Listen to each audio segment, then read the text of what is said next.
They say that reciting the Quran during dhikr is like taking a dirty basket to the river. Like you want to fetch water with it. Of course, a dirty basket will not hold water. But for as long as you dip it in water, for as long as it gets to a point where it comes out what? Clean. That is what Askar, reading the Quran, that's what it does to the soul. That's what it does to the heart. So, what better time again, than the auspicious month to do more? Take for instance, you're saying La hawla wala quwwata illa billah. The soul would, because it is connected, it is what is divine. It will force it that okay, I surrender. Or hasbi Allah, whatever it is. La ilaha illa anta subhanak. So it forces the soul to do what? To surrender and to connect with its creator. Be better Muslims. Another Ramadan is nourished by Checkers Custard. Another Ramadan. Another Ramadan. Another Ramadan. Alhamdulillah. Wassalatu wassalamu ala Rasulillah. Muhammad ibn Abdullah. Wa ala alihi wa sahbihi wa man wala wa ba'd. In the name of Allah, the most gracious and the most merciful. All praises and thanks are due to Almighty Allah alone, without partners. May the peace and blessings of Allah be upon our noble messenger, Muhammad sallallahu alaihi wasallam. I remain your beloved brother, Muhammad Saeed. And yes, we're so excited to have you join us yet again. My name is Aisha Abdullah, and I'm truly excited because we know that we have so much for you. It's going to be very educating and reflective. Absolutely. In today's episode, we have in the studio an amazing scholar. A lot of young women, young Muslim girls and young Muslim women, mothers, they look up to her. They look up to her professionally in their marriage and all of that. So before I unveil her, we would quickly go on a short break. And when we return, we will continue. Stay tuned. Don't touch the dial. Do not. Another Ramadan. Ramadan. Another Ramadan. Kai, ni zan tafi. Yara na son shan koko, kuma na siya masara zai ɗau kwana 3 kafin na kammala. Kin gan irin kokon da ya dace ki ya cikin minti 2. Kada ki damu kanki. Kin gan shi yanzu na saya a kasuwa. Ba wannan ba fa. Bari na nuna muku. Wannan shine Checkers Pap. Iyalina na son ɗanɗanonsa. Checkers Custard Pap 3-in-1. An yi Checkers Custard Pap flavor ne daga masara, madara da sukari. Kawai a zuba tafashashen ruwan zafi sai a juya. Shi kenan ya kammalu ba wahala. Yanzu kuna iya more daddaɗan koko a gidajenku. Na gode mama. Checkers shine farin ciki na gangariyan koko. Kokon da ya dace. Ainihin koko. Checkers Custard Pap 3-in-1 flavor da daɗin koko mai sauƙin haɗawa. Another Ramadan. Ramadan. Another Ramadan. Welcome back. It's the talk segment of another Ramadan TV series. Today, we're discussing the Ramadan reset. We're sharing the science and the sunnah of staying productive when your stomach is empty, but your heart is full. And joining us today in the studio is Sister Siddiqa Tunde Lawal. Assalamu alaikum warahmatullahi wabarakatuh. Alaikum assalam wa rahmatullahi wa barakatuh. Brand new guest. Alaikum assalam wa barakatuh. Brand new guest and a brand new host. Please. All right, ma'am. I'll be talking about the golden hours after Fajr. For a lot of people, once it's 12 noon during Ramadan, they've knocked out. They are not productive anymore. They just want to sleep all through. Some persons, in fact, will take leave so they can just eat sahur, sleep, do the little prayers that they can because they don't have the strength. How do you think an average person who obviously will have to go out to work, maybe have a store, go to the markets or go to the offices, but then still want to be able to maximize And watch football. That's not a necessity now. Making money is. So how do you think they can maximize the time to still be productive, hopefully before the peak period where the sun comes out and they're already drained? Okay, Bismillah, salatu wassalamu ala rasulillah. Okay, to begin, it starts from the kind of lifestyle you have and how you can have, because whether we like it or not, Ramadan is a period like no other. And because we naturally want to maximize, there's a need for us to re-strategize, as stating the obvious. Now, the extra energy, extra sugar, extra that we have in other months, we don't have it. So yes, you really want to conserve. It starts from the night before, actually. The night before. How do you organize yourself? Being a woman, obviously. What do you want to make for your family for suhoor? How do you want to organize? How do you make your work light such that you don't have to wake up for so many hours before, especially again if you work outside the home. Then after your Fajr, you have to start getting ready for the day, get the children ready for school. So everything starts from the day before. You prepare yourself ahead. The kind of meals you also make for yourself, rather than heavy but empty, in nutrients. You could have less but nutrient packed, so that it keeps you fuller for longer. It's not like it will keep you till iftar. We all know that, but at least it keeps you, fuller for longer, that you can, so that you can still remain productive. So again, like I said, everything starts from the night before, where you're able to gather yourself, gather the children, gather even your husband, because some men need a woman that will just organize them a little. So all of that starts from the day before. Again, from the middle of the night. Some people wake up so early that by the time it is Fajr, they are well spent. So again, work smart. And that's the reason we have the best example from the Prophet of how that night, the middle of the night should go. Some people think because we need to eat. I remember growing up, we had a neighbor that they had to pound yam every night. And so they wake up so early. She won't even prep anything. She starts everything from scratch. So they wake up like 3. By the time it is 5, thereabouts, most of the time they miss Fajr, because by the time they've knocked out on pounded yam, by Fajr they are deep far, So again, because when you know better, you do better. Prepare yourself, strategize yourself, and then some of us can exist on light meals. And then from there you pick it up. Again, like I said, because of your lifestyle, one who doesn't walk out of the house may have a little bit of time when everybody is out. For instance, you are working from home mom, you set out the children, you set out the husband, you may have a little bit of time, as against one who has to move out.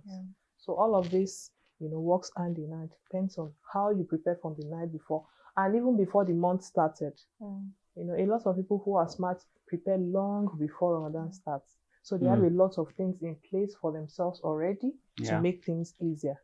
As against having to rush and do everything from scratch, and that will take all of the time during the month. Yes. What about you? Are you light sahur eater or? Anything goes, actually. Really? There are days when you wake up feeling full. There are days you feel like I want to stock up.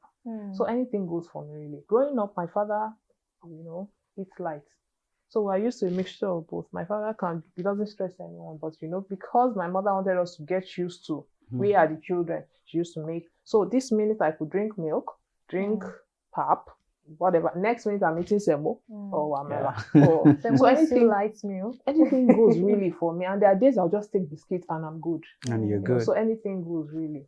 I think for me, it's just the mind, maybe because of my own eating habit anyway. So anything goes, really. Would you share your experience on how you live now, LIVE, how you live the nights of Ramadan? During that night, you have to sleep, get some rest. You have to be up for your ibadah. You have to take your sahur. How do you live that night? Okay, I want to bring a little personal story here. There was a time when I was out of station. I was out of Lagos for work. So I had a lot of time on my hands. So, and when you are not really catering for anyone, you're flexible with your time, can do whatever you like. So it made it easy for me. I may not cook, just jump on anything last minute. So I used to spend so much time on ibadah, I spend more time on the mat, spend more time in, of course. So, but fast forward to being back in Lagos and having to take care of, so I just, like I mentioned before, plan ahead. I know that women, we struggle with that a lot. We struggle with spending so much time in the kitchen and having to cook, and then at the end of the day, you feel left out. What is a smart way about that? That's why I said You have to take care of the family. A lot of preparation goes on What's before. the smart way to do that? A lot of preparation comes before the month starts. You do bulk buying, you do bulk storage, bulk cooking. Most of your activity is 50%. In fact, these days we have a lot of things that makes cooking easy. You can get pre-cut vegetables, you can get pepper puree, you can, a lot of things that you don't have to do everything from the scratch. You can even get pap readily made, so that it's not like so all of this, depending on the needs of the family, you get all of these things so that in a short time, again, my own dynamics differ. Because the typical day during Ramadan, sometimes we may be on the road from morning till night, from one lecture to tafsir, to this, to that. So I may not even have the luxury of so much time to cook. So that's where this preparation comes in. I'm ready so that we are getting in maybe 1 hour to iftar. You can really quickly put up something so that there's no, the vacuum is not so obvious. So a lot of preparation. That's why you hear that when you prepare spiritually, also prepare physically, prepare ahead so that you don't feel rushed or pressurized when the month starts. Because again, it's not like other times. Unlike before that many people may not wake up for tahajjud, but during this month, you wake up to eat because we are encouraged. Some people say, I don't like to eat, but we are encouraged to eat something, no matter how light. So this time is different. So if you don't prepare ahead, you just find yourself grumpy. And that's why many of us too, again, struggle with, I'm unable to do so much because you didn't prepare ahead. Anyone who doesn't prepare will just wing. You can't wing it. The lapses will come out from one point or the other. Thank you very much, STL. Jazakumullahu khairan. Dear viewers, you've heard. You have to prepare physically, mentally, and spiritually for the month of Ramadan. We're in the mood already. We will quickly go on a short break, and when we return, we will continue. Don't touch the dial.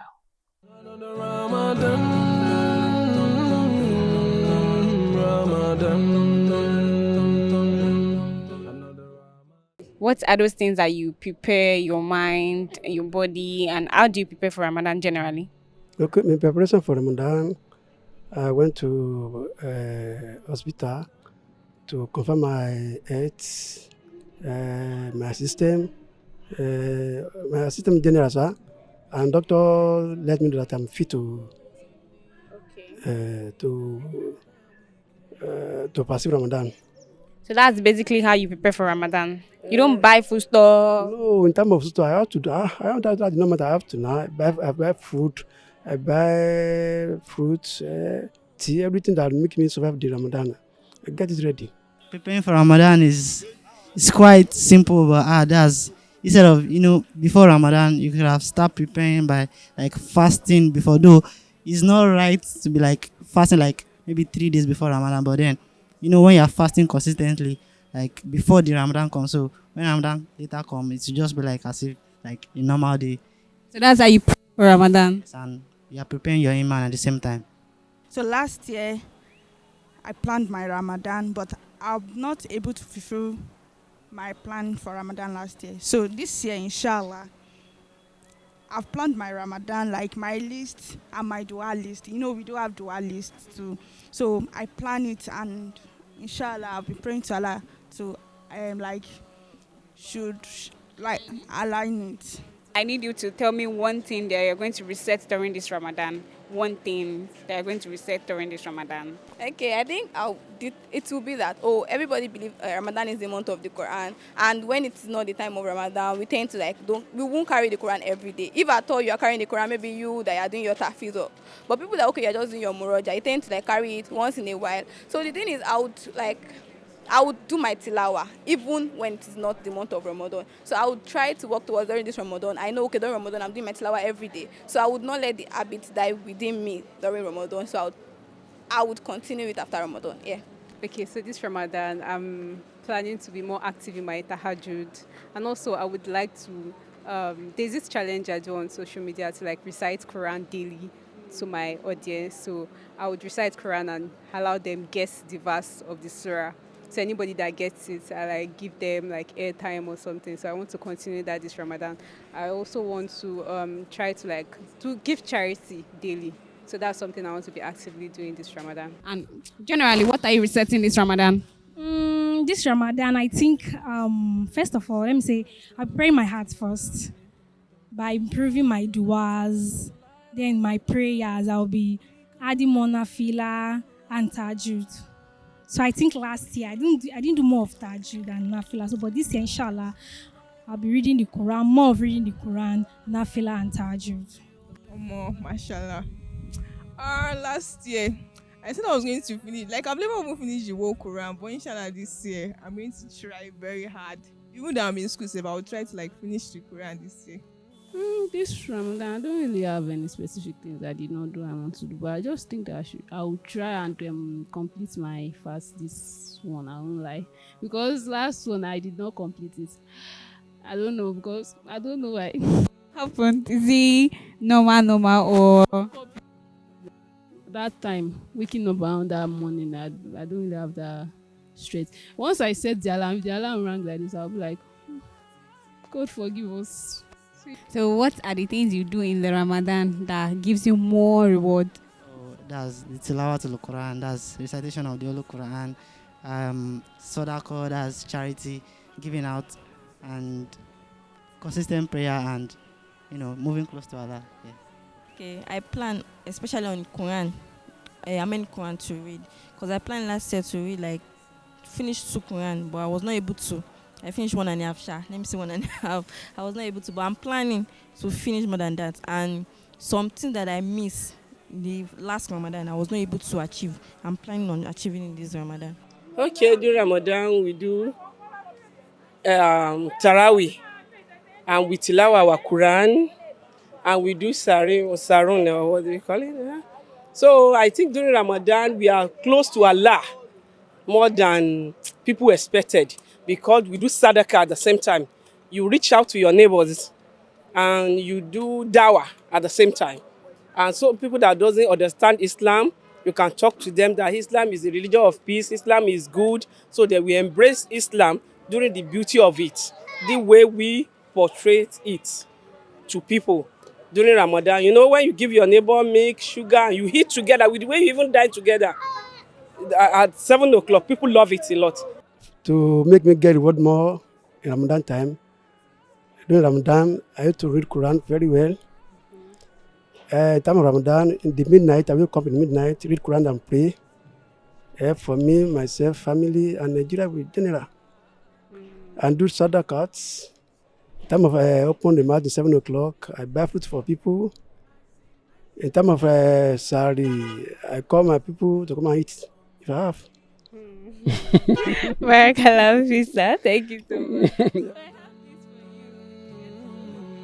Another Ramadan.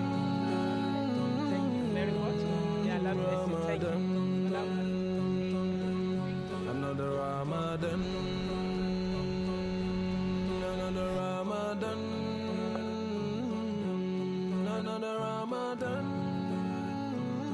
If there is a chance that Allah will say, I'm going to answer your biggest dua tomorrow, but then you have to drop one of your bad deeds, what are you going to drop? Music. Trash it. How about you? Music for me too, first and foremost. Trash it. To be gossiping. Let me not lie. Gossiping. Trash it. For me, I don't know, it might look so weird, but then I'm addicted to checking my Facebook. Trash it. Music is a big part of many of us. No, I'm not going to listen to it. So I would say this Ramadan, I'm trying to tone it down a little. Hopefully. Trash it. The bad that I can actually say to me that feels like a bad among maybe what I think I am doing is the fact that maybe sometimes I tend to procrastinate Solar. When Solar enters maybe 4, I try to let me wait till 4:30, stuff like that. That's the main thing I would just try to do. But I don't see any other bad deed that I do. But inshallah, may Allah make it possible, and may Allah make it easy for you and I. Ameen. Ramadan. Thank you for still staying with us. You're still watching another Ramadan TV series. Ma'am, I'm sure that our viewers at home have been taking so much notes from all that you've been saying so far. So I can see we are twinning with our counter because I noticed you are also doing a zikr on the show. Well, I'm going old fashioned. You're not clocking anything. Nah, clocking anything. Now, it brings me to my question. How does zikr, the remembrance of Allah, act as a cognitive enhancer? Can we do this while we're commuting or when we're just going by our daily activities to kind of recharge? Because I think that helps us instead of scrolling through social media. Okay, I would like to pick it from what scholars have encouraged. You know, they say continue to moisten your tongue with zikr, and whether you like it or not, they say that there's no free time, there's no spare time, and that's why there was the time I read about Ibn Baz that even when he's in live sessions like this, except when he's talking, actively talking, you see him, his lips are moving. He's trying to, because you want to get used to it, so that it forces your soul, you know, to stay grounded. So yes, what better time, you know? And again, because we are so distracted, it makes it easy for us to just think, okay, I have this spare time. Rather than scrolling, rather than just gisting away, just because you want to buy time or you want to, you know, just do your askar. You know, for some people, it helps them when they are feeling drained already. Like, let me just buy time and be going through social media. Some people, in fact, they say that it's better to sleep rather than do that. So, but if you don't even want to sleep, do your dhikr, whatever comes easy for you. And that's why for people like us, would rather have a counter, you know, because we get distracted easily. If I'm perhaps not with anything to remind me, and just forget that something, because something will just distract me, I forget. But again, even if I get carried away 1 minute, 2 minutes, I'm okay, I was on to something. And of course, like they say, these things are light on the tongue, but they are heavy on the scales. So it's better to just take, again, they say that reciting the Quran during dhikr is like taking a dirty basket to the river. Like you want to fetch water with it. Of course, a dirty basket will not hold water. But for as long as you dip it in water, for as long as it gets to a point where it comes out clean. That is what askar, reading the Quran, that's what it does to the soul. That's what it does to the heart. So what better time again, you know, than the auspicious month to do more. So rather, especially when you're commuting, you're strolling, your things that you are not actively using your mouth, just continue to do askar. They say that when you continue to force your soul, when you continue to, your soul will be forced to, okay, I succumb. Subconsciously. Yes. So it works on the psyche. Again, if you feel troubled, if you feel overwhelmed, as long as, take for instance, you're saying La hawla wala quwwata illa billah, the soul would, because it is connected, it is what is divine, it will force it that, okay, I surrender, or hasbi Allah, whatever it is. La ilaha illa anta subhanak. So it forces the soul to do what? To surrender and to connect, you know, with its creator. Yes. Amazing. Leave Islam.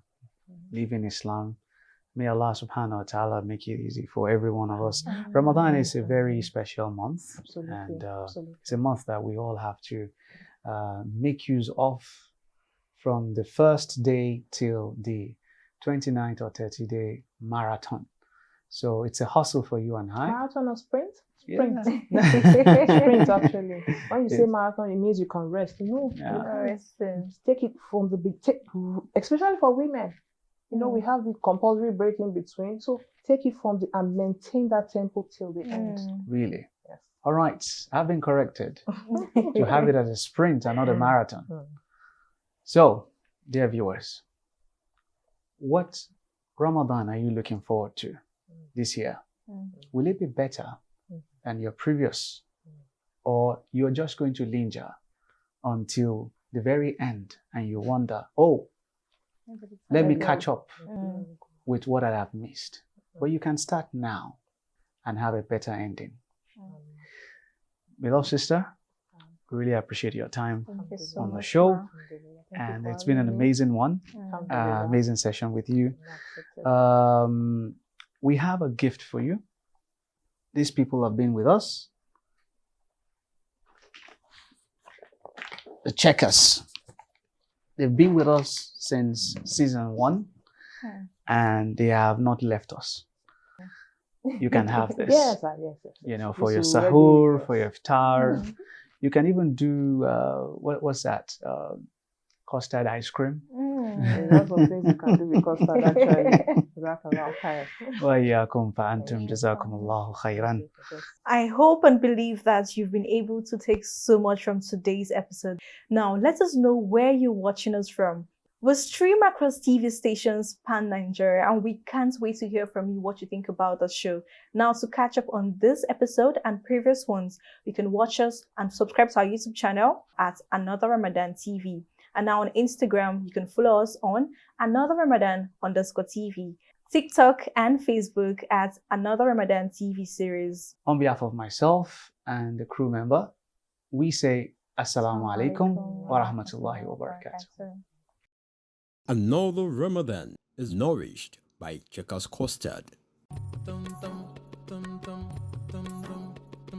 holy month is here again, praising Allah day. From dawn to dusk, we fast and pray, we shite and put to chain.